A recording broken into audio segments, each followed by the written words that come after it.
inimesi küll natuke veel lisandub, aga alustame siis ja paneme salvestama.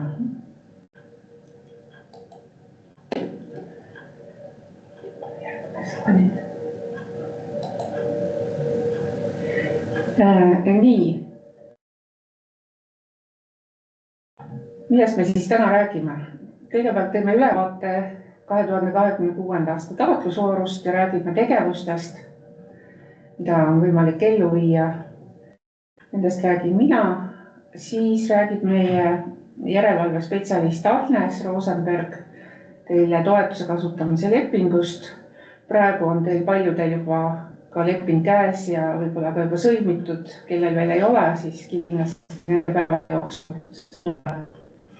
Ja siis räägib Riin Senkel teile lepingutest osalejatega, siis sellest aruandlus- ja halduskeskkonnast, kus te peate hakkama toimetama oma projekte või osalejad sisse kandma, natukene kodulehest ja ka sellistest toetavatest organisatsioonidest, millest meil küll palju rääkida ei ole.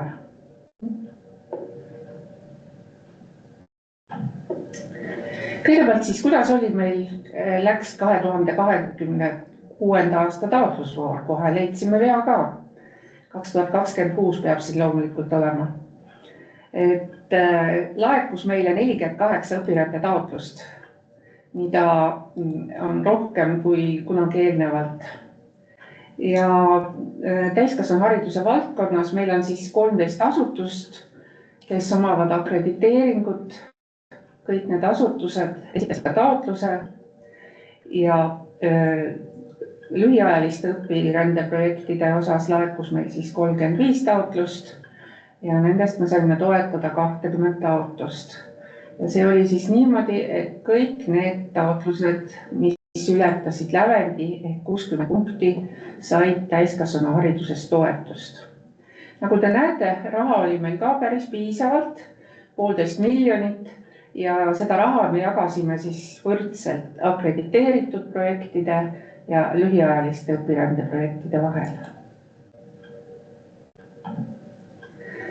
Ja nagu alati, rõõm on välja kuulutada siis selle aasta parim taotlus, milleks oli Piisu Eesti OÜ taotlus, kes sai 90 punkti.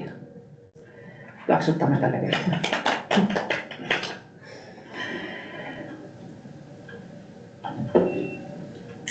Nüüd, et saaksite täpsemalt asja uurida, kui praegusest infost jääb väheseks, siis saate minna meie kodulehele.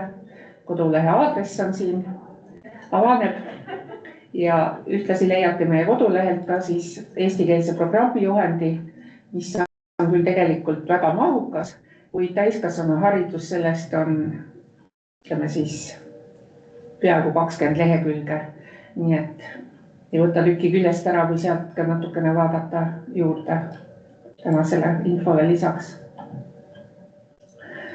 Ja mis nüüd siis edasi saab? Te kõik olete nüüd saanud positiivse rahastusotsuse ja need, kes ei ole veel saatnud enda andmestikku selleks, et sõlmida toetuse kasutamise leping, siis me palume seda teha nüüd võimalikult ruttu, ehkki tegelikult selleks on siis aega 3 kuud alates sellest otsuskirja saamisest, aga ma eeldan, et te kõik soovite juba alustada oma tegevustega ja leping oleks hea allkirjastada. Kõikide akrediteeritud projektide alguskuupäev on fikseeritud ja see on alati 1. juuni. Ka 122 osas, lühiajaliste õpirändeprojektide osas võib see alguskuupäev varieeruda ja ta saab olla siis vahemikus 1. juunist kuni 31. detsembrini 2026. Projekti pikkuseks lühiajalistel õpirändeprojektidel saab olla 6 kuni 18 kuud, kuid alati soovitame teha seda pisut pikemalt kui 6 kuud, sellepärast et üldjuhul kipub sellest 6 kuust väheks jääma. Teie otsuskirjas olid sellised olulised asjad nagu projekti number ja teie agentuuri kontaktisik. Need on tõesti olulised asjad, et kõikides küsimustes, mis teil tekivad, palume pöörduda just oma kontaktisiku poole, et saamegi olla ainult kas Riin või mina, täiskasvanuhariduse projekte teistel ei ole. Ja kindlasti, kui te pöördute küsimusega, siis olge kena ja kirjutage sinna teemareale alati see projekti number, et siis on meil lihtne see kohe üles leida ja vaadata, et mis küsimused sellega seoses on tekkinud.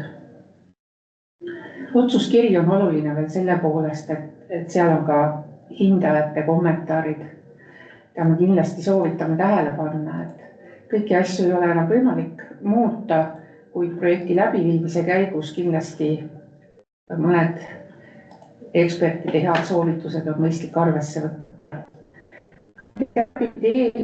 Eelarvet, siis ka selle kohta on seal kokkuvõttes lühike märge selle kohta, mida on kärbitud ja kui kärbe oli nagu suhteliselt keeruline, et võib-olla te hästi ei mõistnud, et kuidas see siis nagu eelarvest kajastub, siis oli teil sinna lisatud ka väljavõte sellest eelarvest, et saate sealt vaadata.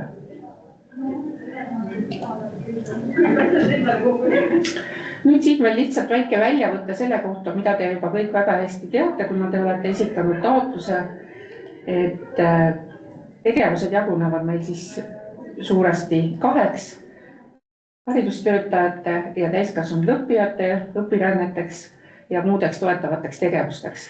Et ma siin väga põhjalikult sellele ei peatuks, et kõik need kestused, mis siin on pandud päevade arvud, et peate lihtsalt arvestama, et need on ilma reisipäevadeta arvestatud, et kui on 2 päeva töö varjutamine, siis kindlasti ei saa olla 1 päev koha peal ja 1 päev reisida, vaid 2 päeva peate olema koha peal.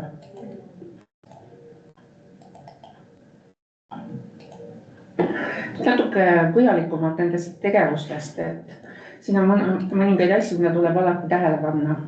Et alustan jälle sellega, et töövarjutamine on alati individuaalne tegevus, et kõik töötajate õpiränded on individuaalsed tegevused ja mingit rühmaviisilist õpirännet ei ole. Et miks ma sellel peatun on lihtsalt see, et väga sageli ikkagi kiputakse seal halduskeskkonnas valima grupiviisiline õpiränne, kui mitu töötajat koos reisib. Et ehkki nad sõidavad ühte kohta ja viibivad seal 2-3 võib-olla või ka suurema grupiga ühes vastuvõtva organisatsiooni juures, siis kõik nende õpiränded on individuaalsed, nii et alati valite sealt aruandluskeskkonnast individuaalse tegevuse. Nagu ma ütlesin, siis 2 päeva ilma reisipäevadeta on miinimumkestus, maksimum 60 päeva, aga seda varianti ei ole veel siiani keegi kasutanud, et ilmselt see on töötavate inimeste jaoks pisut võib-olla liiga pikk. Nüüd töövarjutamise juures tuleb tähele panna seda, et kui te saadate suurema grupi inimesi ühte asutusse, siis 2 inimese kohta peab teil olema üks nii-öelda mentor või vastuvõtja, kes nendega tegeleb. Sellepärast, et see kasutegur on väga väike, kui suur hulk inimesi tegeleb ühe teemaga. Et piisab, kui 2 inimest ühe teemaga tegelevad ja keegi vastuvõtja, siis neid juhendab selles osas. Nüüd töövarjutamist kiputakse ka küllaltki sageli segi ajama õppevisiidiga, mis tegelikult tähendab hoopis midagi muud. Õppevisiidiks on siis selline tegevus, kus saabutakse ühte vastuvõtvasse organisatsiooni, kuid siis hakatakse käima erinevate organisatsioonide juures nii-öelda külakorda ja vaadatakse iga organisatsiooni juures, mida seal on siis huvitavat õppida ja võib-olla siis lõpuks tullakse jällegi tagasi sinna vastuvõtja juurde. Et töövarjutamise puhul me peame silmas ikkagi seda, et te viibite seal vastuvõtja juures, õpite seal midagi, jagate oma kogemusi nendega ja nemad väljastavad teile ka siis selle osalustunnistuse. Mitte te, kui te käite ka vahepeal seal kuskil mingis seotud asutuses midagi õppimas või vaatamas, siis see on loomulikult lubatud ja mõistlik, aga et ikkagi teie põhivastuvõtja on see vastuvõttev organisatsioon. Seoses sellega siis tuleb ka tähele panna, et igal osalejal on oma individuaalsed õpiväljundid, mis on ka eelnevalt siis selle vastuvõtva organisatsiooniga kokku lepitud.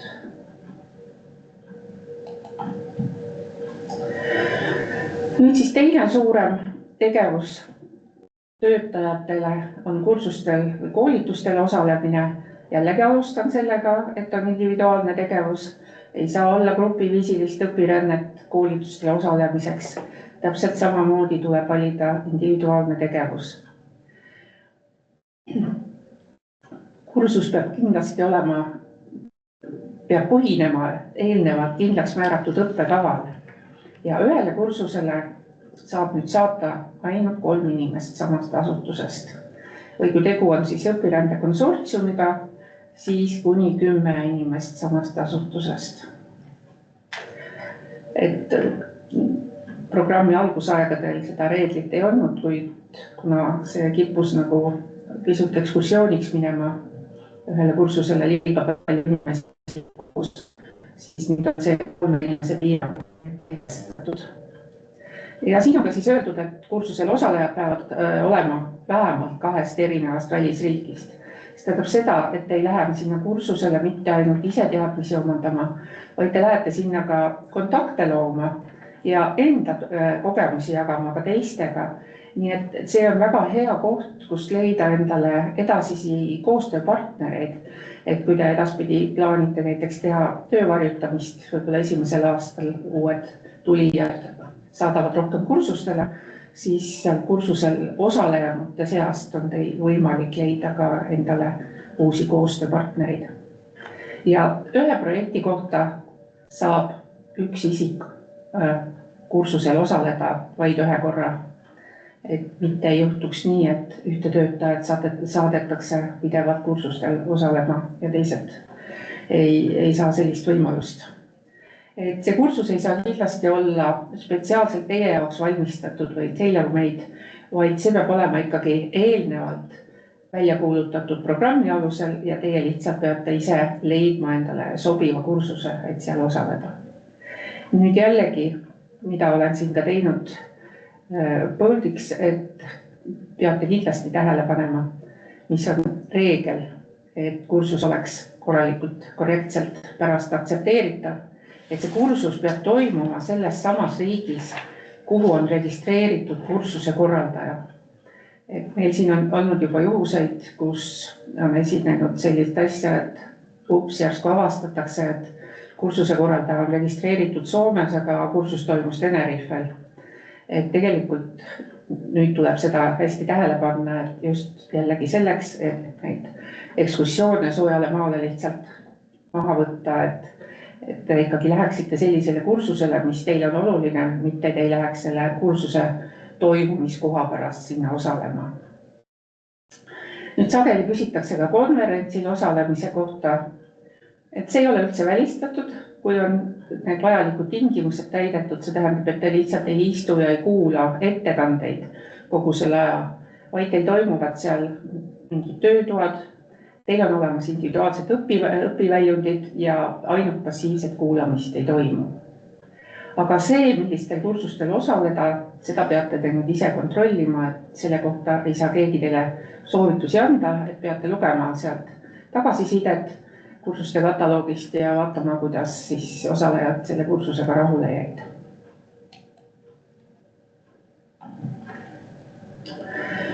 Nüüd täiskasvanud õppijate rühmaviisiline õpiränne, mis on muutunud üha populaarsemaks, mille kohta on ainult hea meel. Peate kõigepealt ikkagi jälgima, kui te osalejaid saadate õpirändele, et need õppijad oleksid seotud ikkagi teie poolt pakutava mingisuguse haridusprogrammiga.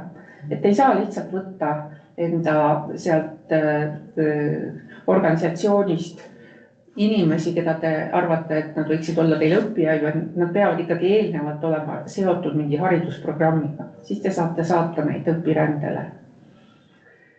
See õppeprogramm koostatakse koostöös vastuvõtva organisatsiooniga ja kogu grupi jaoks.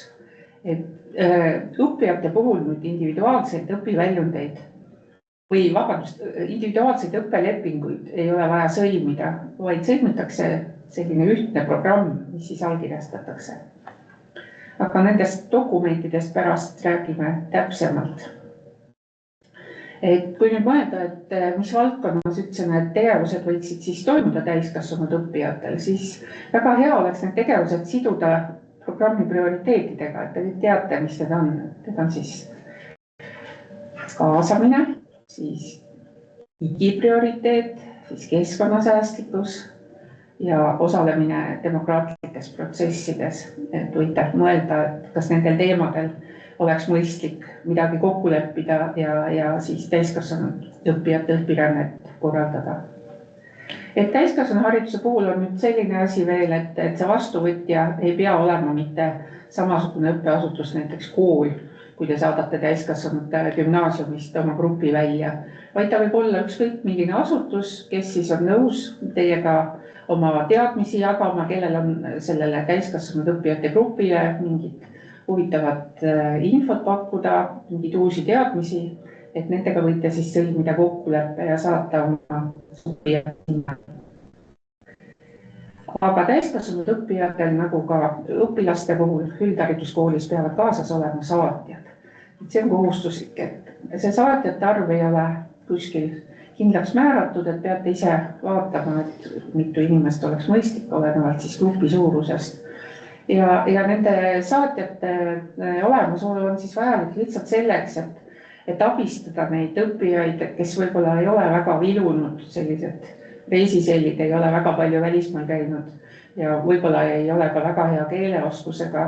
Neil oleks alati siis olemas tugi ja need saatjad peavad siis olema ka kindlasti selle teie asutuse töötajad, et nad oleksid teadlikud, et mida te siis seal õpite ja mida üldse on vaja seal vastuvõtva organisatsiooni juures tähele panna. Et kindlasti ei saa neid saatjaid samal ajal saata õpirändele kui töövarjutajaid, et sellega ka vahest eksitakse, et mõeldakse, et nagu kaks kärbest ühe hoobiga, et las nad samal ajal käivad töövarjutamas ja ühtlasi on siis grupi saatjaid. Et niimoodi kahjuks teha ei saa, et need on kaks täiesti erinevat tegevust, et töövarjutamine on ikkagi eraldi tegevus ja grupi saatja on lihtsalt nagu toetav isik ikkagi õppijatele. Ja jällegi üks asi, millega on eksitud, et tahetakse õppijaid ka kursustele saata, et paraku sellist tegevust antud hetkel ei ole programmi juhendis meil olemas, nii et õppijad saavad minna ainult grupiviisilisele või individuaalsele õpirändele. Et ma ei räägi siin individuaalsest õpirändest, kuna meil ei olnud ühtegi sellist taotlust ja seetõttu me lihtsalt praegu selle teema jätame, aga põhimõtteliselt on võimalik saata ka täiskasvanud õppijaid individuaalsesse õpirändesse ja ka pikaajalisse õpirändesse. Nüüd siis need lisategevused veel, millest te kõik olete teadlikud, et kahjuks väga paljudel need ettevalmistavad kohtumised võeti sealt taotlusest maha, kuna ei olnud mitte sõnagi selle kohta kuskil kirjas, et milleks need üldse vajalikud on. Et kui te lähete ettevalmistavale kohtumisele, siis see peaks ikkagi olema eelnevalt väga täpselt läbi mõeldud, et mida te selle kohtumisega püüate saavutada, et miks ei ole võimalik seda veebi teel siis teha. No, et võib-olla õppijate õpirände ettevalmistusel oleks see päris mõistlik, et enne seda ettevalmistavat lähetust siis kasutada selleks tegevuse ettevalmistamiseks.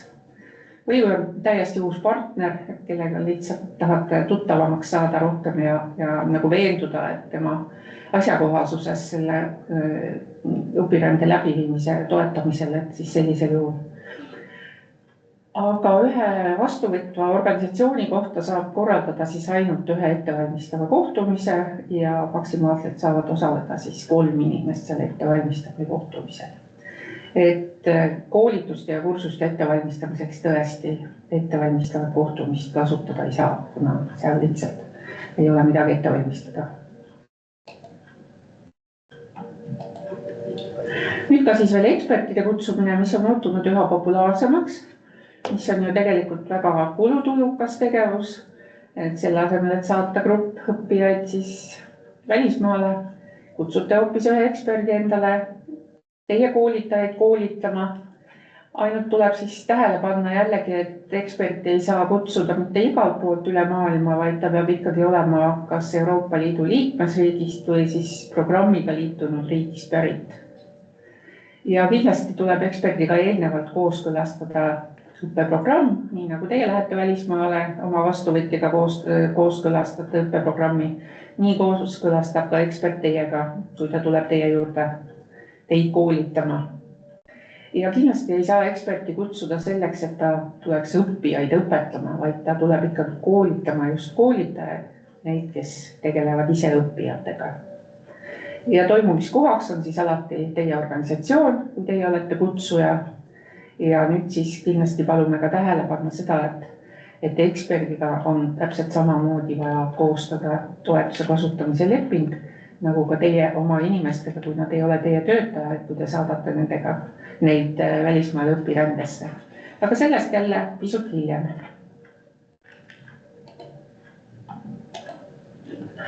Nagu te teate, on väga oluline vähemate võimalustega osalejate kaasamine.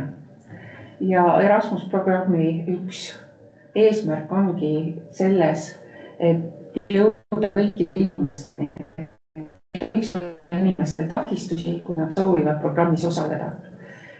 See on väga keeruline teile kui korraldajale leida neid inimesi ja teie eesmärk peakski olema see, et kui te hakkate osalejaid valima, et siis te mõtlete läbi, et kas nende seas võiks ka olla sellised inimesi, kes ei ole kellel puuduvad võrdsed võimalused kõikide teistega. Need ei pea kindlasti olema füüsilised puuded. Ma loodan, et sellest on juba nüüd kõik aru saanud, et vähemad võimalused ei tähenda ainult siis mingit füüsilist erivajadust, vaid need võivad olla siis ka mingisugused kultuurilised erinevused või siis haridussüsteemiga seotud tõkked või majanduslikud tõkked. Ma loodan, et diskrimineerimisest võib-olla väga palju Eesti tingimustes rääkida ei saa, aga mine sa tead.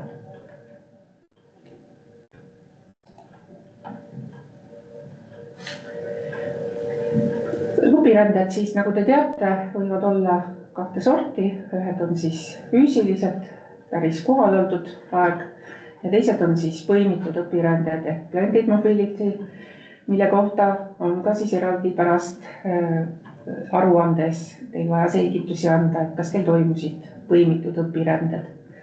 Tähele tuleb nüüd panna siin seda, et toetuse arvestamisel saab ikkagi deklareerida ainult seda füüsiliselt kohal oldud aega.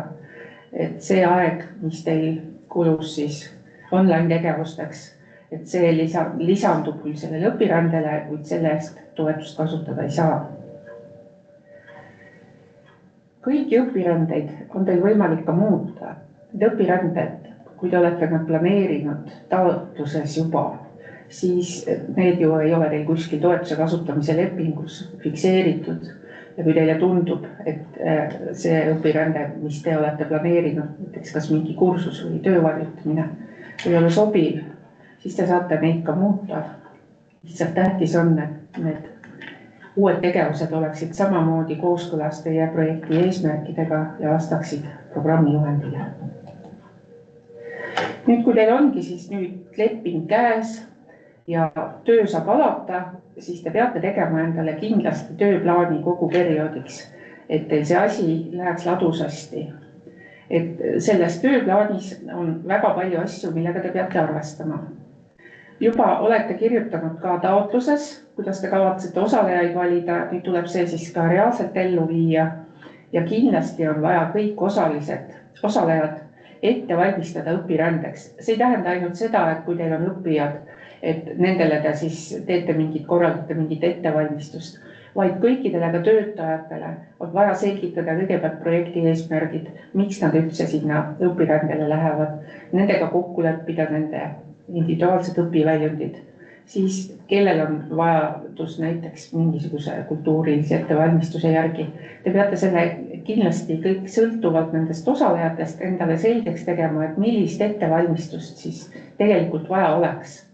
Väga paljud osalejad muidugi kurdavad keeleliste puudujääkide üle või just võõrkeele oskuse vähese valdamise üle, et on olemas siis Erasmus+ programmis selline OLS platvorm, online language support, mida on võimalik kasutada, siin on ka see link ja sellele vajutades siis avaneb teil väga palju erinevaid keeli, mida te saate, elamus on kindlasti, mida soovitakse ikkagi täiendada, on inglise keel, aga võime ka siis kohe öelda, et seda OLS-i väga ei kiideta, et öeldakse, et väga palju kasu nagu sellest ei ole, nii et meie alati soovitame, et kui ikkagi tõesti osalejad vajavad keelelist ettevalmistust, siis te saate alati kasutada teie organisatsiooni toetust ja korraldada neile mingisugused lühikesed, kas või lühiajalised keelekursused või keeleline ettevalmistus, et natukene parandada seda nende keeletaset, et nad saaksid lihtsalt tunneksid ennast paremini seal välisriigis õppides.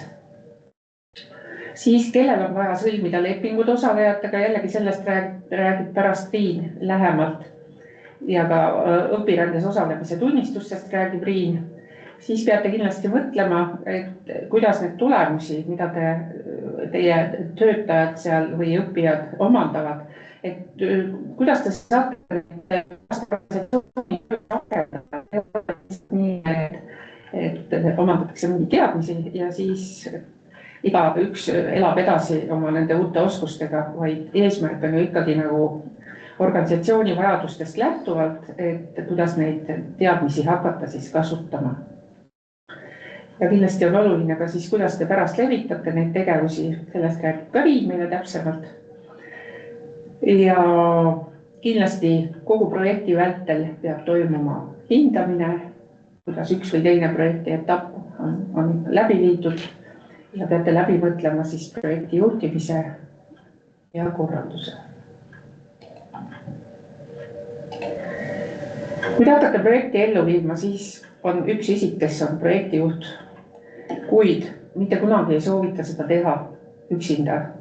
Ja see ei olegi päriselt võimalik, kuna teil on niikuinii vaja sõlmida või kokku leppida erinevad valdkonnad oma finantsidest vastutava inimesega. Kindlasti on vaja kokku leppida kooli või asutuse juhatusega. Et hea oleks, kui teil olekski kohe ikkagi meeskond, et mitte ainult projektijuht üksinda, vaid ka inimene veel teie kõrval või 2 või 3 inimest olenevalt siis projekti suurusest, kellega te saate vastutust jagada ja jagada siis neid erinevaid tegevusi, mida on vaja siis projekti kestel ellu viia. Et tuletamegi meelde siis, et projekt ei alga mitte õpirändega, et kui teil projekt algab 1. juunil, siis 1. juunil algabki kohe teil õpiränne. Nüüd on see juba aeg praegu läbi saanud kalendri järgi. Et enne seda on vaja siis, nagu me rääkisime, eks ole, ellu viia siis valida kõigepealt osalejad, siis neile korraldada ettevalmistus, leppida kokku partneritega.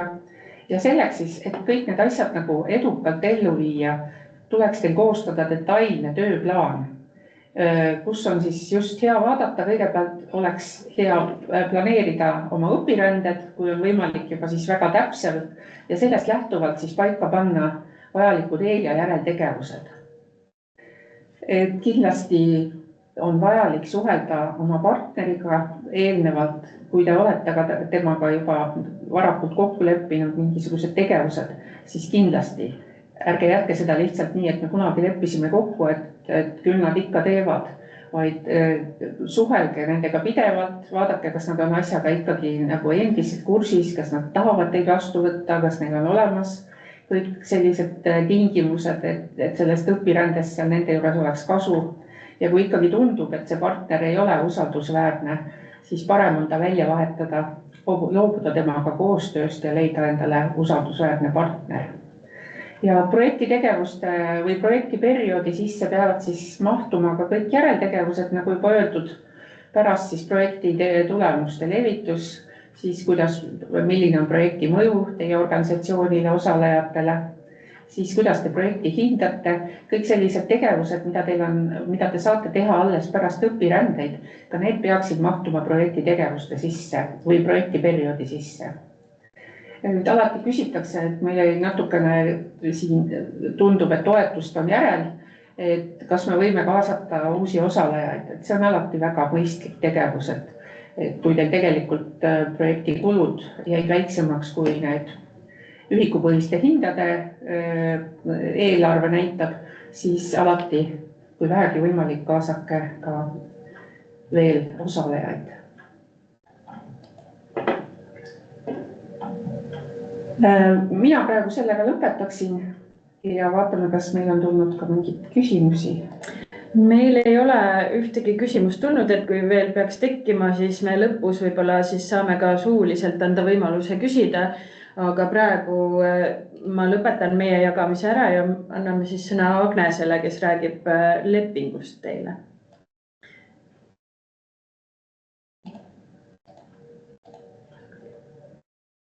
Agnes.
Agnes, me ei kuule sind.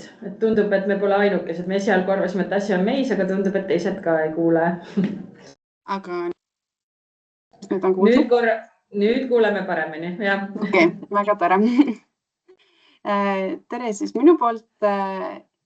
Ma olen Agnes ja töötan järelevalvespetsialistina ja minu esitlus siis rõhutab mõningaid olulisi kohti teie lepingust, aga kindlasti see esitlus ei asenda seda, et te peaksite ikkagi lepingu ja selle lisad kõik läbi lugema, sellepärast et leping on väga mahukas, et selle esitlusega ei jõua kõike kahjuks katta.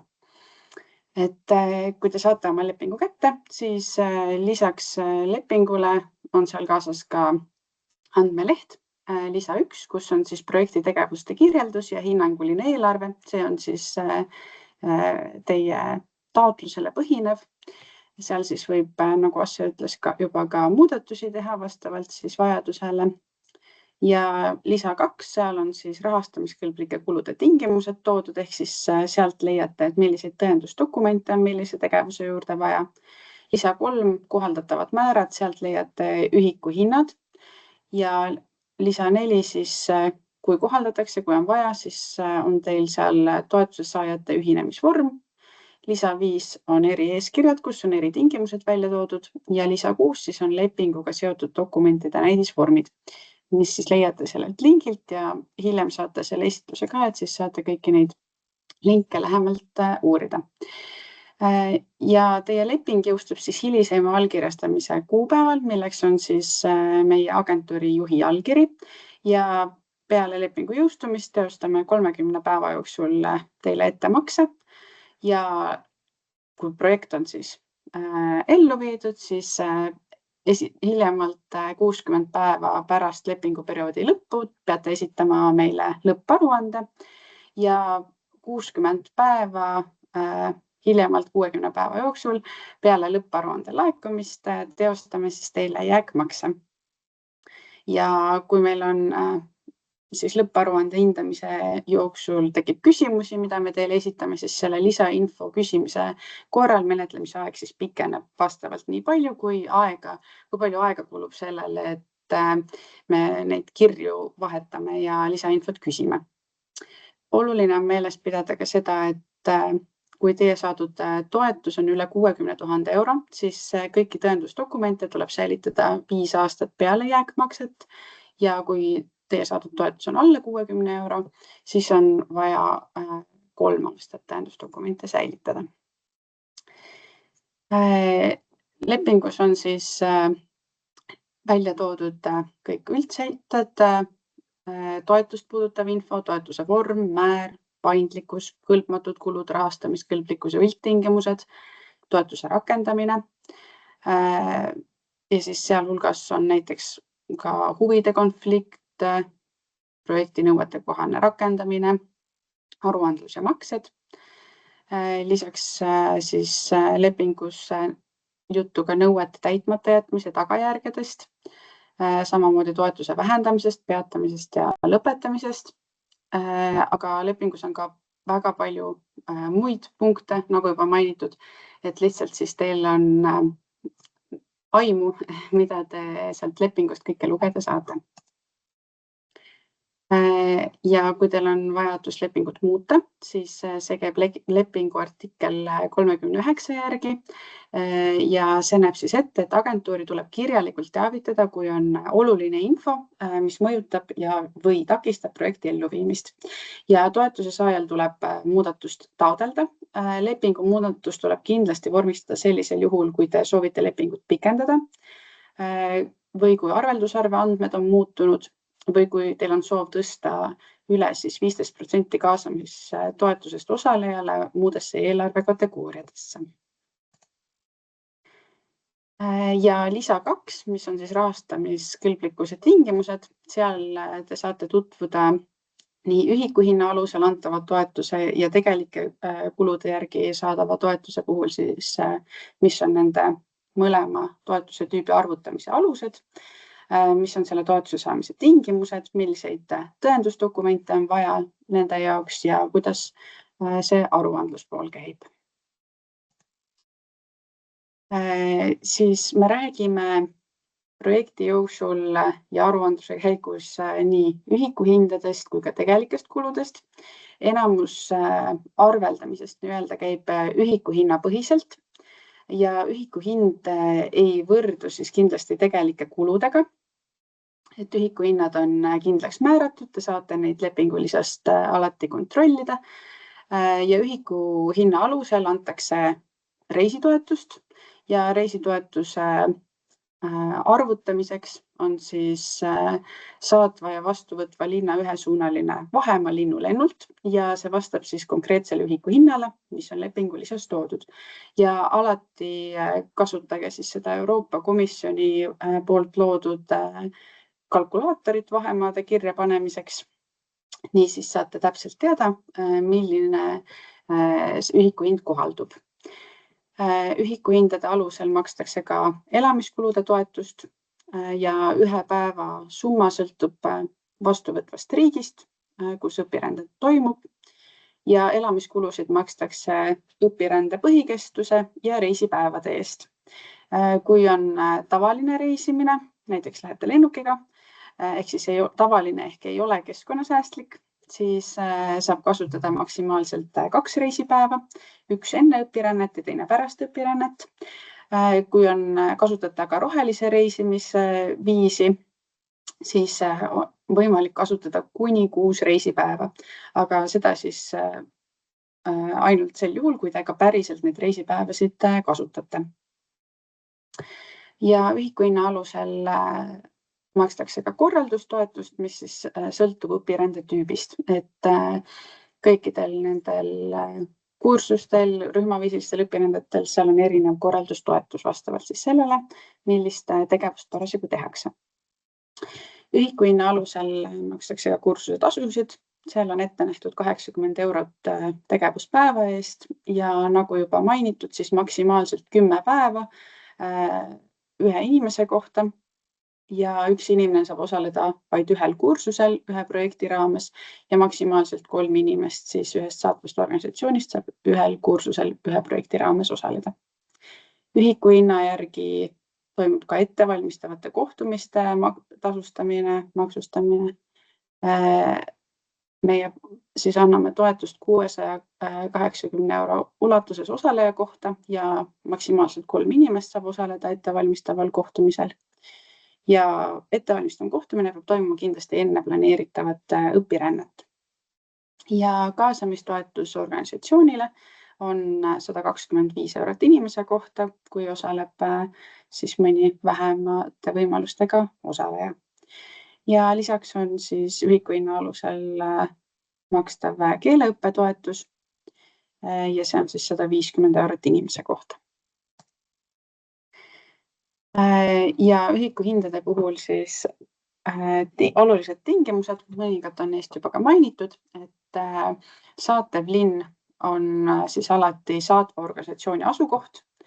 Ehk kui teie organisatsioon asub Tallinnas, on Tallinnas registreeritud, siis sealt algab ka see vahemaa arvestus nii-öelda, mitte siis iga inimese enda kodu juurest. Ja vastuvõttev linn on vastuvõtva organisatsiooni asukoht. Seda tuleb siis tähele panna aruannet täites ja tegevus peab toimuma riigis, kus vastuvõttev organisatsioon on seaduslikult asutatud. Ja kui aruandesse märgitakse erinev päritolu või toimumiskoht, siis peab kindlasti toetuse saaja seda erinevust põhjendama. Et selle jaoks on siis beneficiary moodulis eraldi lahter olemas, kus seda teha saab. Ja tegevuse minimaalse rahastamiskõlbliku kestuse hulka reisipäevasid ei arvestata. Ehk see päevade arv, kui toimub tegevus, selle arvestus on eraldi reisipäevade arvestusest. Ehk kui te täidate beneficiary moodulit, millest Riin täpsemalt räägib varsti, siis kindlasti see tegevus, mis te teete, sinna hulka ei tohi kirjutada reisipäevi, sest nad tulevad sinna eraldi juurde. Ja keskkonnasäästliku reisimise ühikuhind on rahastamiskõlblik, kui vähemalt pool edasi-tagasi reisist on siis tehtud säästva transpordivahendiga, näiteks siis jalgrattaga, bussiga, auto ühiskasutusega, rongiga. Ja keskkonnasäästliku reisimise kasutamisel tuleb säilitada kõik sõidupiletid. Seda me võime siis dokumente kontrollides küsida. Ja kursustel osalemine on siis piiratud lepingus märgitud maksimaalse toetussummaga. See on siis ka eraldi välja toodud iga lepingu puhul. Lisaks ühikuhinnale võib siis olla ka tegelikke kulusid. Tegelikult kulud on siis kaasamistoetus osalejatele, kus kaetakse 100% kuludest ja on ka erikulud, näiteks siis suured reisikulud, seal kaetakse 80% kuludest. Erikulud on näiteks ka viisade, elamislubade, vaktsineerimise ja arstitõenditega seotud kulud. Ja tegelike kulude puhul on väga oluline hoida alles kõik arved ja maksekorraldused, sest et kui neid ei ole, siis neid tegelikke kulusid meie kuidagi teile pärast siis hüvitada ei saa ilma arvete ja maksekorraldusteta. Ja täpseid tingimusi vaadata kindlasti siis 2026. aasta programmi juhendist. Ja selleks, et siis tõendada läbi viidud õpirändeid, on väga olulised tõendusdokumendid ja individuaalsete õpirännete puhul on kohustuslik enne õpirännet sõlmida õppeleping, learning agreement. Me lisasime siia ka linkid, et siis pärast saate vaadata. Seal on olemas kõik näidised, milline õppeleping peaks välja nägema. Enne õpirännet tuleb vormistada ka toetuse kasutamise leping osalejaga individuaalse õpirände puhul, kui siis inimesel, kes õpirändesse läheb, ei ole vormistatud töölähetust teie poolt. Ja pärast õpirännet on siis kindlasti vaja vormistada Europass, õpirände tunnistus või muu dokument, millel on märgitud osaleja saavutatud õpiväljundid ning tegevuse algus- ja lõppkuupäev. Ja dokumente allkirjastavad saatva ja vastuvõtva organisatsiooni esindajad ja kui on vaja vormistada toetuse kasutamise leping, siis seal peab olema kindlasti ka õpirändes osaleja allkiri. Ja allkirjastamise reeglid võivad igal aastal muutuda, mistõttu on oluline jälgida agentuuri kodulehelt kõige uuemat informatsiooni vastava aasta kohta, mis parasjagu käimas on. Agentuuri kodulehel on siis leitav ka selline tabel, et mis dokumendid, mis tegevuse puhul tuleb sõlmida ja seda te siis saate sealt kodulehelt vaadata. Ja kui on rühmaviisilised õpiränded, siis tuleb kindlasti teil dokumentidest vormistada osalejate ja saatvate isikute nimekiri, kusjuures siis osalejate ja saatvate isikute nimekirjas peavad olema mõlemast organisatsioonist osalenud inimeste nimed, allkirjad ja on kohustuslik ka rakendatud õppeprogramm, millele on märgitud tegevuse algus- ja lõppkuupäev, tegevuse ajakava ja kasutatud meetodid. Ja programmis tuleb kokku leppida kindlasti enne õpirännet. On igati loogiline, et te peate ju teadma, mida te siin õpirändesse tegema lähete. Sellest tuleb enne kokku leppida. Ja dokumente allkirjastavad saatva ja vastuvõtva organisatsiooni esindajad. Nii, ja nüüd kohustuslikud dokumendid, mida on siis teistsuguste tegevuste puhul spetsiifiliselt vaja, et kui kaasatakse ekspert väljaspoolt kutsutud ekspert, siis eksperdi poolt läbi viidud koolituse programm vastuvõtva asutuse ja eksperdi allkirjaga on kohustuslik dokument, mis tuleb vormistada ja toetuse kasutamise leping. Kursuste puhul on vaja siis säilitada kas arve või muu kirjalik kinnitus, mille kursuse korraldaja on väljastanud ja allkirjastanud ning millel on märgitud kursusel osaleja või osalejate nimed ja kursuse enda nimetus, algus- ja lõppkuupäev ning kursuse programm, mis on siis õppelepingu asemel ja ka toetuse kasutamise leping, kui on vaja. Ja ettevalmistavate kohtumiste puhul on tõendusdokumendiks toimunud kohtumise päevakava koos kohtumisel osalejate nimedega, mille on allkirjastanud kohtumisel osalejad ja vastuvõtav organisatsioon. Ja nagu juba öeldud, ettevalmistav kohtumine peab toimuma kindlasti enne seda õpirännet, mida minnakse ette valmistama. Ja keskkonnasäästliku reisimise puhul on vaja esitada osaleja poolt allkirjastatud kirjalik kinnitus selle kohta, et reisimine oli keskkonnasäästlik.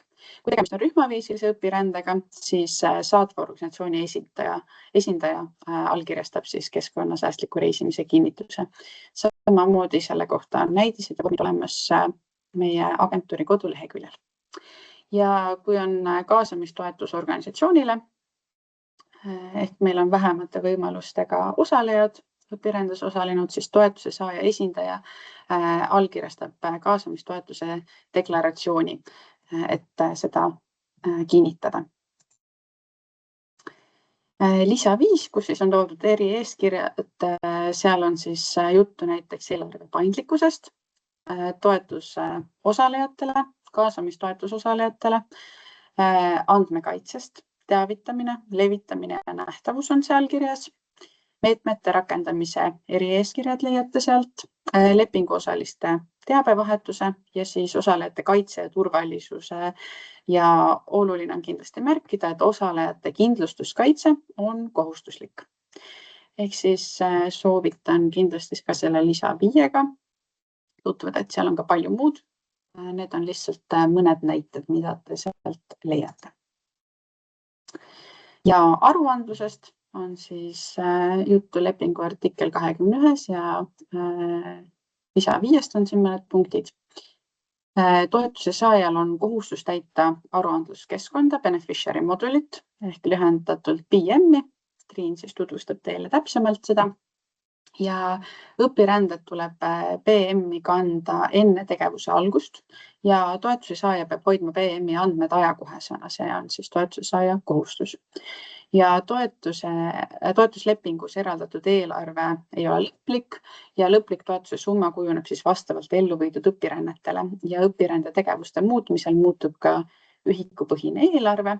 Et sealt BM-ist on teil väga hea ka jälgida, et kas siis, kui te planeerite neid õpiränded, et kuidas need rahasummad sealt parasjagu kokku tulevad vastavalt siis teie planeeritavatele õpirännetele. Ja info lõpparuandes ja tõendusdokumentides peab kindlasti ühtima ja vastama tegelikult toimunud tegevusele.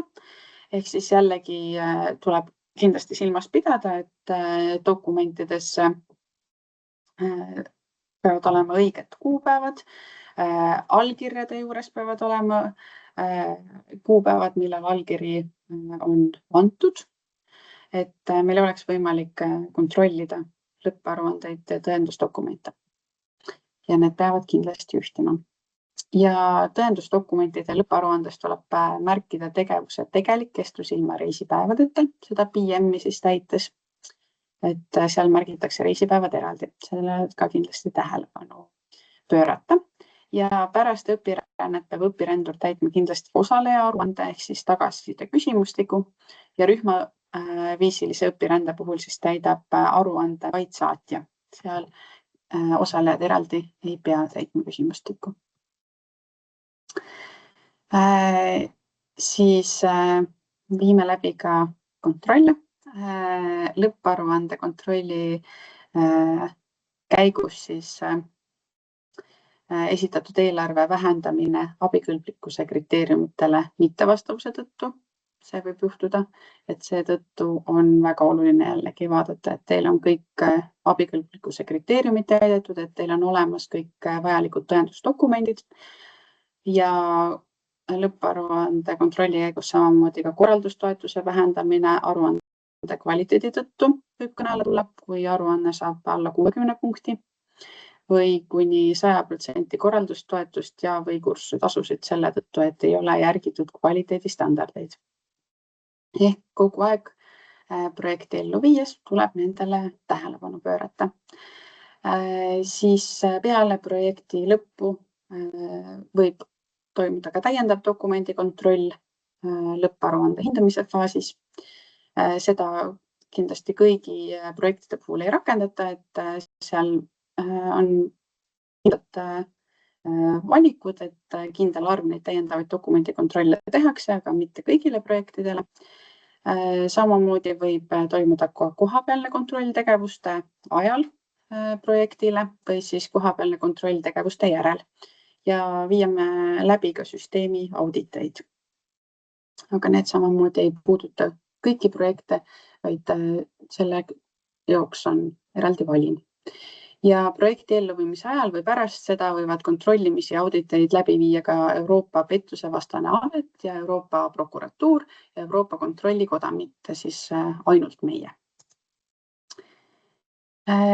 Oluline on kindlasti tegevuste puhul kajastada ka seda, et tegevused on rahastatud ja kaasrahastatud Euroopa Liidu poolt.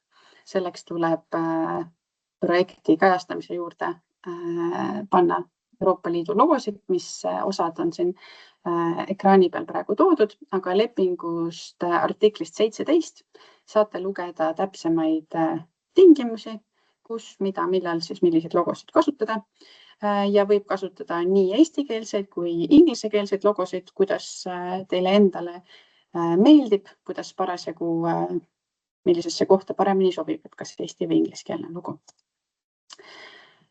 Ja kokkuvõtteks siis projekti elluviimiseks vajalik info tingimuste ja kohustuslike tõendusdokumentide kohta on leitav toetuslepingust, selle lisadest ja programmijuhendist, et neid palume kindlasti hoolikalt lugeda ja kui teil tekib ka projekti elluviimise käigus küsimusi või kahtlusi mingite asjade kohta, siis saab alati sealt nendest kohtadest vaadata või siis pöörduda meie poole, oma projekti agentuuri kontakti poole ja siis alati küsida. PM-i sissekanded tehakse jooksvalt ning selle põhjal on võimalik jälgida ja arvestada ühikupõhise eelarve kujunemist ja võrrelda seda reaalsete kuludega. Siis kõik vajalikud lepingud ja tõendid vormistatakse ja allkirjastatakse õigeaegselt.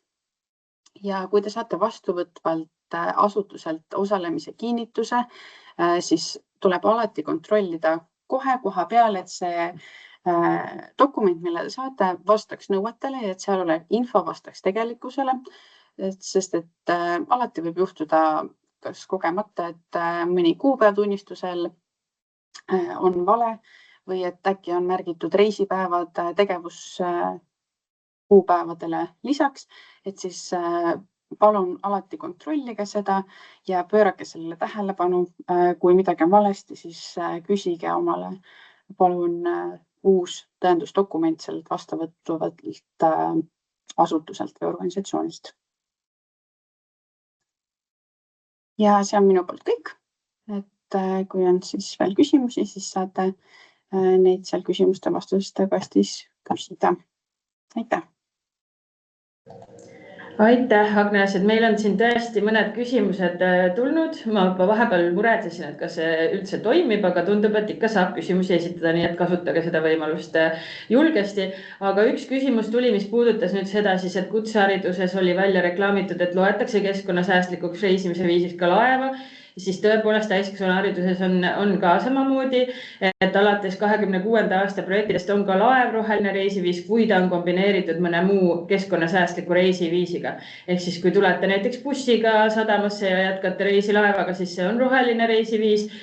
Küll aga ei saa ju Tallinnast Helsingisse ega Tallinnast Stockholmi kasutada veel mingit keskkonnasäästliku reisiviisi sinna juurde. Ehk siis me oleme lugenud ka selle erandlikult niimoodi siis roheliseks reisimiseks, et kui Tallinnast sõidate Helsingisse või Stockholmi, siis see on ka samamoodi roheline. Ja kui varem oli niimoodi, et üle poole vahemaast pidi olema läbitud roheliselt, siis nüüd piisab sellest, kui põhimarsruudist on vähemalt pool, ehk siis pool on roheliselt ja pool siis mitte roheliselt, siis ka see läheb rohelise reisi alla. See on siis alates 2026. aasta lepingutes niimoodi. Ja siis oli üks küsimus veel, et rühmaviisilise rände puhul BM-is ei anna osalejate nimekirja juurde allkirja lahtrit.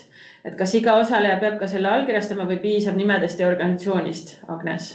Soovid ise vastata sellele küsimusele? Need allkirjadega lehed, millest mina rääkisin, et need on need vormid, mis on ka Euroopa Komisjoni poolt antud. Need näidisvormid, mida siis, kuidas vormistada osalejate nimekirja, et seal on allkirja lahtel olemas, et see tuleks siis lisadokumendina lisada, et seal BM-is neid otseselt allkirju sinna juurde lisada ei saa.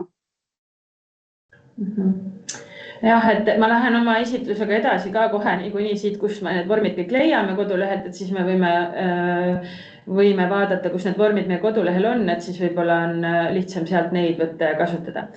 Aga kuna rohkem küsimusi ei ole tulnud, siis teised võivad veel kasutada seda kasti seal ja me saame pärast ka nendele vastata. Aga ma lähen siis oma osaga edasi siit ja tutvustan natukene siis seda BM-i, millest juttu natuke on olnud juba ja kodulehte ja kõike muud olulist. Et ma loodan, et nüüd kenasti tuli siia koduleht ette, et ma näitan natukene siin ka, kuidas liikuda oleks mõistlik teil, et kindlasti olete võib-olla kasutanud juba seda õpirände jaotist siin, kui olete oma taotlusi koostanud, et siit saab ka kindlasti väga palju kasulikku infot just valdkondade kohta. Aga nüüd, kui olete juba toetuse saajad, siis on teile siin eraldi sektsioon ja see on toetuse saajale. Ja siit, kui valida nüüd siis üldkutse täiskasvanuhariduse õpirändeprojektid, siis avaneb teile üks selline aarde laegas, kus on väga palju kasulikke materjale ja millega tuleks kindlasti tutvuda. Siin on mõned sellised näpunäited, mida on hea teada, aga siis on ka õpirändes osalejatega seotud dokumentide vorme, millest ma kohe varsti räägin. Ja Agnes natuke puudutas ka seda, et iga tegevuse puhul on oma tõendusdokumendid, siis siit leiate ka sellise tabeli, kuhu oleme siis kokku koondanud kõik dokumendid, milliste tegevuste puhul, et see on selline hästi hea ülevaade, ei pea kõike pähe õppima, vaid võib alati siit vaadata. Ja all on samamoodi ka kirjas, et vajalike tõendusmaterjalide mallid leiate ka sellest samast jaotisest, et ma kohe näitan. Et kui kerite siit allapoole, siis siin on näiteks õppelepingu õpirändetunnistuse põhjad olemas. Veel allapoole kerides on kõik aruandluse juurde kuuluvad dokumentide põhjad ja vajalikud materjalid teil linkidena olemas. Ja samamoodi oli siis jutt või küsimus oli sellest grupi programmist, ka selle leiate näiteks siit selle põhja, et ma klikin korra lahti ja näitan, et siit saate samamoodi, et te saate BM-is neid põhju luua, aga te saate ka siit kodulehelt neid kasutada. Ja siin tõepoolest on ilma allkirjata see koht, et Agnes mõtleb sellele küsimusele ja pärast siis veel täpsustab üle. Aga jah, et lihtsalt näitan korraks siis seda aardekirstu, millega kindlasti tutvuge, et siin on kõik vajalik teile olemas. Te ei pea ise neid põhju kuidagi looma, vaid saate siit näiteks rohereisimise kinnituskirja põhja, eks ju, et kõik vajalik on teile siin kas või logod, millest Agnes rääkis. Isegi kuidas tutvustada oma projekti juhend on siin olemas. Nii, aga lõpetan selle kodulehe jagamise praegu ära ja kohe jätkan oma esitlusega siit.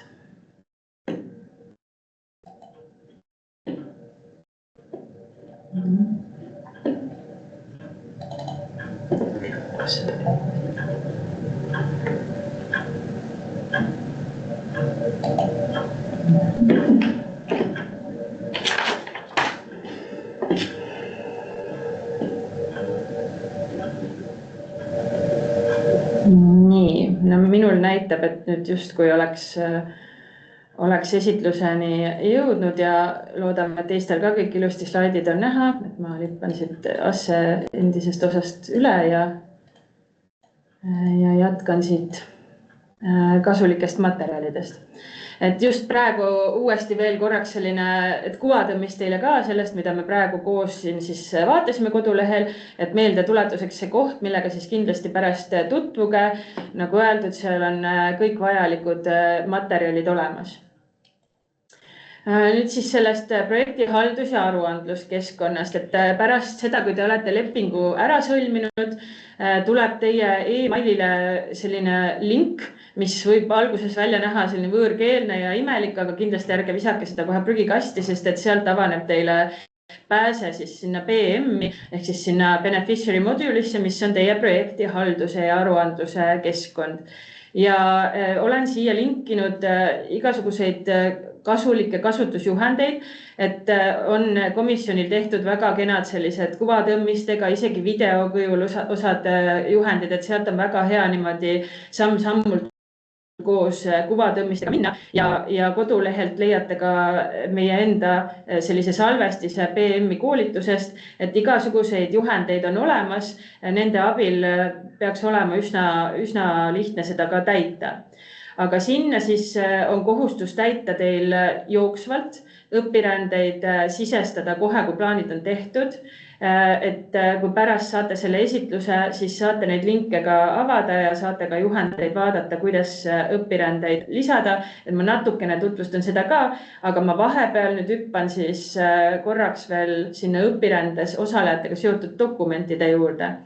Et lisaks sellele, et agentuur sõlmib teiega toetuslepingu, nagu Agnes rääkis, siis ka teil tuleb toetuse saajatega omavahel mõningaid lepinguid sõlmida. Natukene on põgusalt juttu olnud siin juba sellest õpirände toetuse kasutamise lepingust. Et nagu tabelis kirjas, siis see on kohustuslik kõikide individuaalsete õpirännete puhul siis, kui see inimene, kelle te sinna õpirändesse saadate, ei ole teie asutuse töötaja. Et see täiskasvanu hariduse puhul on, ma arvan, aktuaalne võib-olla, et on ka palju näiteks MTÜ liikmeid, vabatahtlikke, käsunduslepinguga tööl olevaid inimesi, et siis nende puhul tuleks sõlmida toetuse kasutamise leping ja nagu Asse juba enne mainis ja Agnes samamoodi mainis, aga kordamine on tarkuse ema, siis ka kutsutud eksperdi puhul tuleb see sama leping teil sõlmida ja selle põhja leiate siis kodulehelt. Kodulehelt leiate ka õppelepingu ja õpirändetunnistuse põhja, aga neid saab samamoodi ka seal BM-is luua, et kuidas igaühele mugavam on, võite ise valida. Ja see on kohustuslik kõigi individuaalsete õpirännete puhul, välja arvatud siis kursuste puhul, kus te saate selle asendada kursuse programmiga ja tavapäraselt siis ka kursuse korraldaja annab ju ka tunnistuse välja, et ei ole vaja siis teha topelttööd, aga kui keegi läheb näiteks töövarjutamisele, siis temaga tuleb sõlmida õppeleping ja pärast väljastada ka õpirände tunnistus.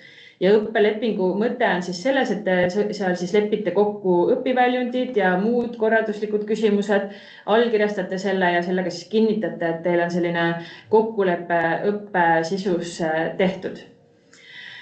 Siis on veel siin ka mainitud ära see sama õppeprogramm, mis kohustuslik siis õppijate rühmaviisilise õpirännete puhul ja nii õppeleping kui ka see programm enamasti koostatakse inglise keeles ja sellel lihtsal põhjusel, et te ju partneriga koostöös lepite need asjad kokku ja te peate kõik ühtemoodi aru saama, mida te allkirjastate.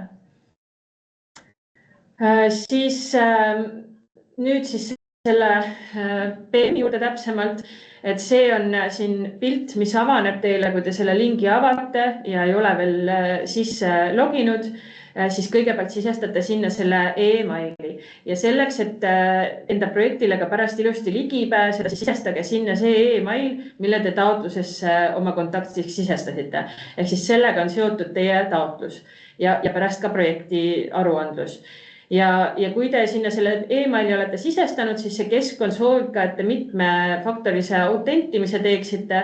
Te saate siis autentida kas mobiilirakendusega või siis näiteks ID-kaardiga, et on mitu erinevat varianti olemas ja selle juhend on meil samamoodi kodulehel olemas, kuidas seda kõike seadistada.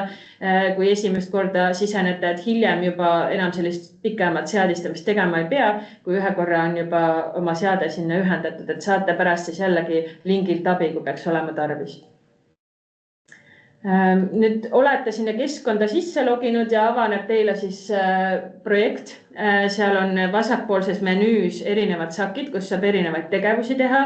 Et kõigepealt seal on siis võimalik näha oma projekti infot ja detaile. On võimalik näha ja muuta vajadusel siis osalevate organisatsioonide informatsiooni. Siis on seal võimalik näha isikuid ja muuta nende andmeid, kes on teie projektiga seotud. On võimalik lisada ettevalmistavaid kohtumisi, millest Asse varem rääkis, eks, et siia saab neid siis lisada eraldi sakki.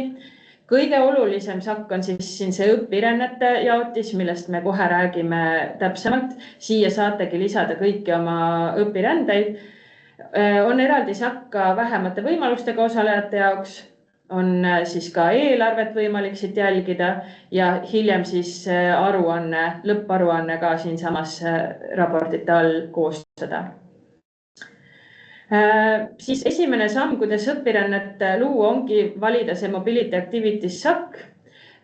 Siis nagu te näete, siin on selline nupp või tähendab, kõigepealt te peate siit ülevalt valima, eks ju, et kas teil on individuaalne õpiränne või on teil grupirändega tegemist. Ja vastavalt sellele siis valite siit kõigepealt selle jaotise ja Create nupust saategi hakata oma õpirännet looma. Kui olete klikkinud siia Create nupule, siis teile avaneb selline vaade, kuhu te peate hakkama sisestama õpirändel osaleja andmeid. Siin üleval number 1-ga kohas siis siin nurgas näete, kui hakkate neid andmeid sisestama, et mis see üks õpiränne nii-öelda maksma läheb, mis on see kogusumma.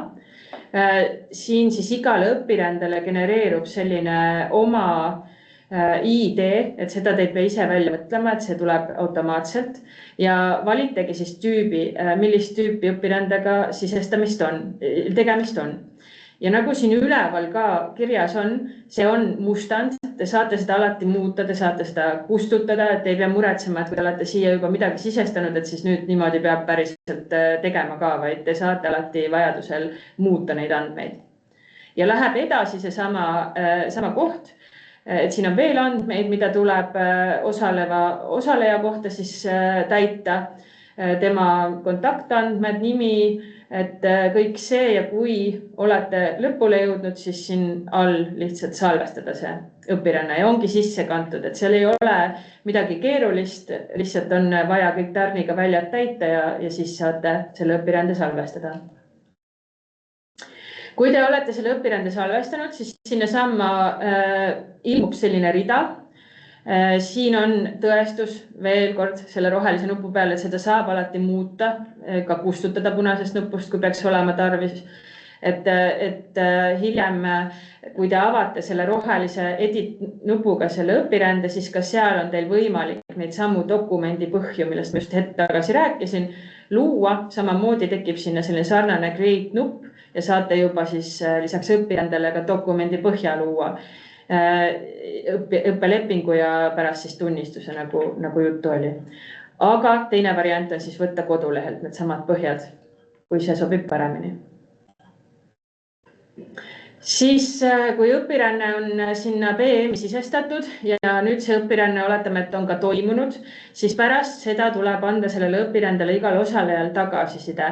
Et ka see kiri, mis nende osalejate meilile tuleb, võib olla selline väga veider, ta võib näha välja nagu spämm, ta on võõrkeelne, et kindlasti hoiatada siis osalejaid selle eest, et kui nende õpiränne on lõppenud, siis nendele võib ja ilmselt tulebki selline email, et see siis ikkagi, seda võiks ikkagi avada ja sinna siis tuleb kõikidel osalejatel tagasiside anda.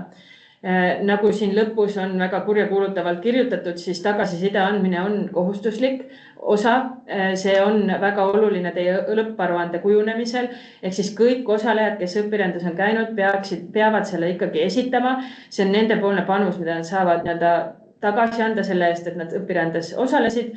Ja see on oluline ka seetõttu, et lõpparuandes teile kujuneb selline statistika osa, kuhu siis kogu osalejate tagasiside jookseb kokku ja tegelikult koordinaatoril enne lõpparuande koostamist on ka väga kasulik seda osalejate tagasisidet lugeda, sest ka temale avaneb selline üldpilt kindlasti selle abil paremini ja seetõttu tuleks ka osalejatel siis sinna võimalikult sisukalt seda tagasisidet kirjutada, et mida nad õppisid, mida nad kogesid, et seda siis mitte väga lakooniliselt, vaid ikkagi sisukalt ja ülevaatlikult.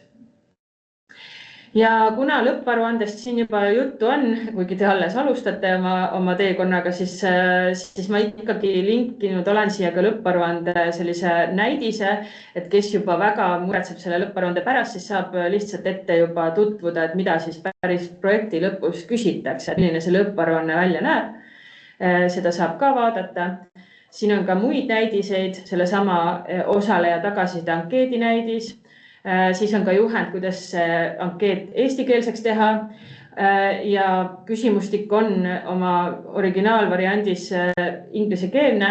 See tuleks siis panna eestikeelseks ja kindlasti ka vastata eesti keeles, et ikka oma emakeeles on lihtsam ennast väljendada ja saab ka paremaid vastuseid.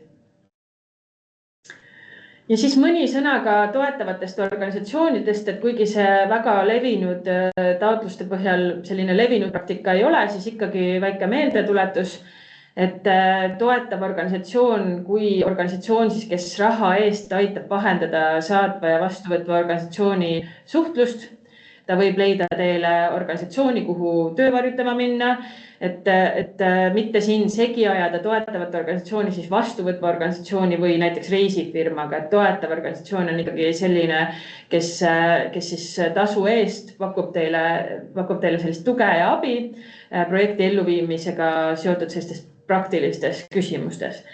Aga et siis mitte nagu minna niimoodi halvale teele nende kasutamisega, on ka mõned sellised meeldetuletused, et nad ei tohi sekkuda sellisesse õpirände sisu, kvaliteedi ja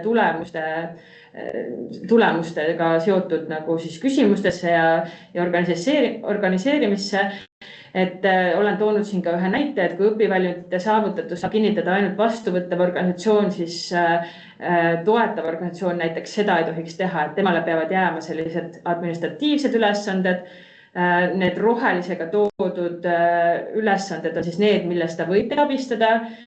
Punase ristiga on sellised, mis peavad jääma teie vastutusele, et need on juba sellised sisulised tegevused nagu finantsjuhtimine, suhtlusagentuuriga, igasugused keskkondade täitmised, PM, aruandlus, sisu, kvaliteet, tulemused, need on teie vastutada, teie teete neid tegevusi, aga mis puudutab sellist reisi- ja majutuskorraldust, viisade ajamist, vastuvõtvate organisatsioonide otsimist, sinna sellise külastuse siis organiseerimist, võib-olla ka mõningane abistamine ettevalmistusel, et sellega võib siis toetav organisatsioon abistada teid, küll aga tuleb nad ära märkida siis sellisel juhul agentuuriga sõlmitavas lepingus.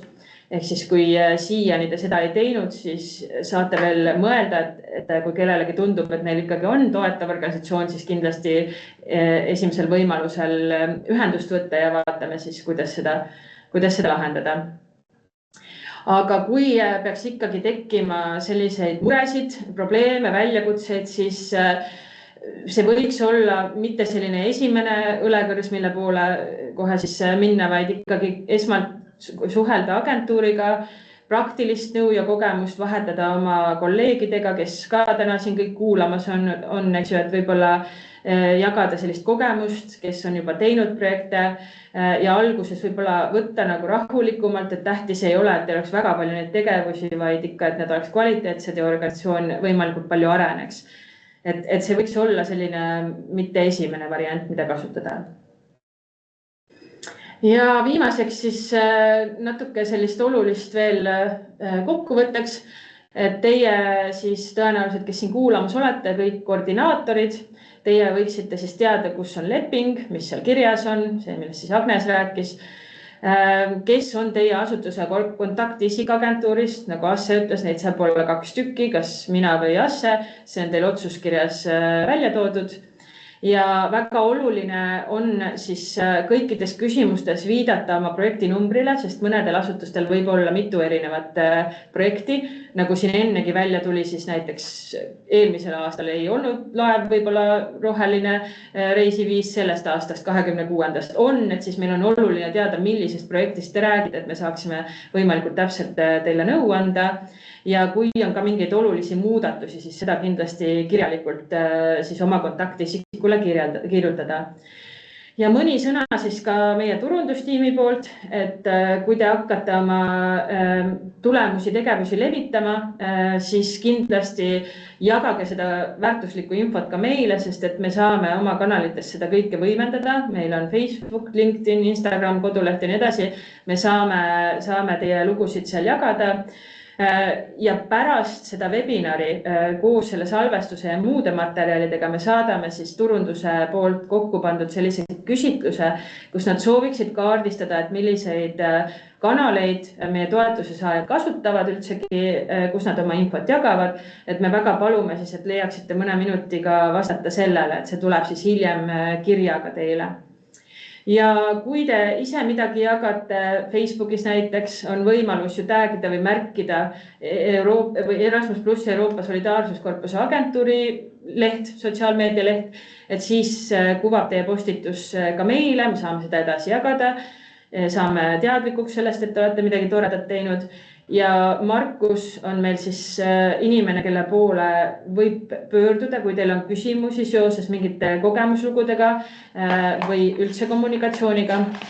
Aga me tahame siis selles mõttes südamele panna, et levitamine on oluline, aga et siin Asse ka oma esitluses mõne sõnaga puudutas, et see, mida me kasutame, on maksumaksjate ühine raha, see on meie kõigi panus selleks, et midagi toredat korda saata.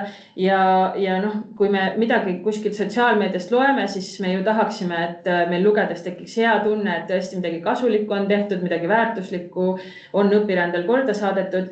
Et ärme siis ise võib-olla rõhuta seal nii väga sellist turismi ja toredat, mis kindlasti on ka osa igast õpirändest, selline tore kultuuriga tutvumine. Aga võib-olla rohkem rõhutada neid sisulisi teadmisi, mida te hankisite, mida uut te oma asutusse tõite ja mida siis teie õpirändest näiteks kogu haridusmaastik võiks kasu saada. Et levitusel siis hästi sisuliselt mõelda, et mis sõnum see on, mida te tahate edasi levitada ja kuidas seda levitada nii, et me saaksime samamoodi ka oma kanalites teie lugusid edasi jagada. Aga siia lõppu olen pannud siis veel kontaktid. Minu poolt selline loengu osa läbi. Võtan korra selle K ja V ka lahti. Ja ei näe siin rohkem küsimusi. Kas keegi soovib suuliselt küsida, siis sellisel juhul pange see käemärk, tõstke käsi üles, siis ma saan teie mikrofoni avada.